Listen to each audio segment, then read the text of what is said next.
Formations like these require long hours of intensive drilling and careful judgment. When the troop goes around the corner, the riders on the outside of the turn have to adjust their speed to keep even with the riders on the inside. The man on the outside has to ride a lot farther and a lot faster in order to keep up with the parade. The outside wheels must spin faster than the wheels on the inside because they have a greater distance to travel in the same length of time. When a wagon turns a corner, the wheels can travel at different speeds because each one can turn freely on the axles. And in the early automobiles, the rear wheels turned separately and only one wheel was connected to the engine. But when only one wheel was driven by the engine, it had to do all the work, and it couldn't get a good enough grip on the road to do its job properly. So the one-wheel drive was soon out of date. But if two wheels are locked on an axle so that they are not free to turn separately, one or the other has to slide. So engineers had to find a way to connect both rear wheels to the engine without sliding and slipping on turns. The device which makes this possible is a part of the rear axle. It is called the differential because it can drive the rear wheels at different speeds. The differential looks complicated, but once we understand its principle, it is amazingly simple.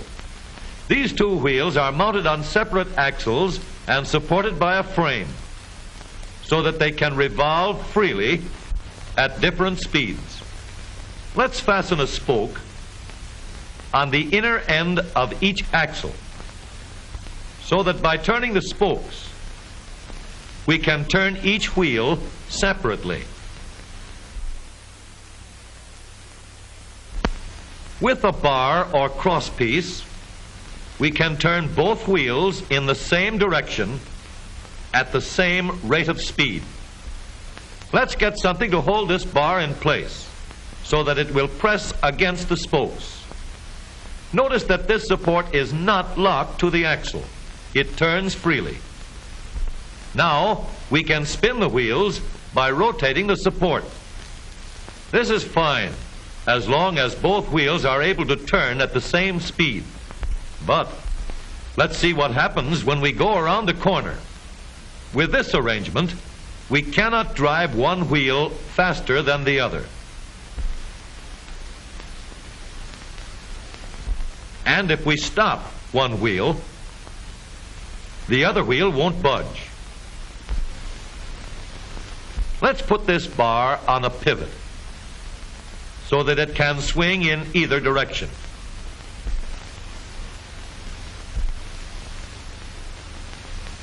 Now, the bar can still turn both wheels at the same speed. And because it pivots, it lets one wheel turn even when the other is stopped. But if turned too far, the bar will swing around until it won't drive the spokes that turn either wheel. We need another crossbar and more spokes to carry on the job.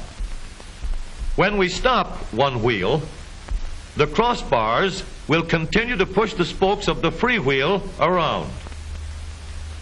As long as both wheels are free to turn, the bars do not swing on their pivot, and the wheels move at the same speed. Now we have the working principles of a differential. To adapt the model for use in an automobile, we will have to make a few changes. In order to reduce the jerky action caused by wide spaces between the spokes, we will put in more spokes. Further filling in the spaces between the spokes gives steadier, more continuous action, and changing the shape gives firm, constant contact. Now we can make the gears thicker and stronger, and we have differential gears. The edges are cut so that they will fit together more smoothly and silently, and another gear is added to share the work of driving the axles. The principle is the same. In order to turn the support and drive the wheels, we can fasten a large gear here, connected by a smaller gear to a source of power.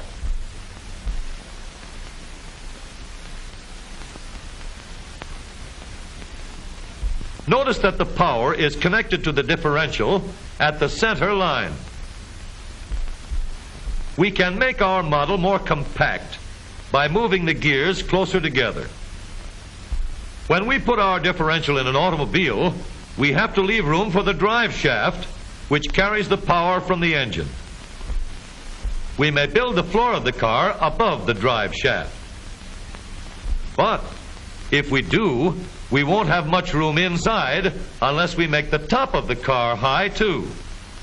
Of course, we could lower the floor and ceiling, but the drive shaft would be higher than the floor. This would have disadvantages. A shaft in the middle of the floor of an automobile would be inconvenient for passengers and would be awkward for carrying luggage.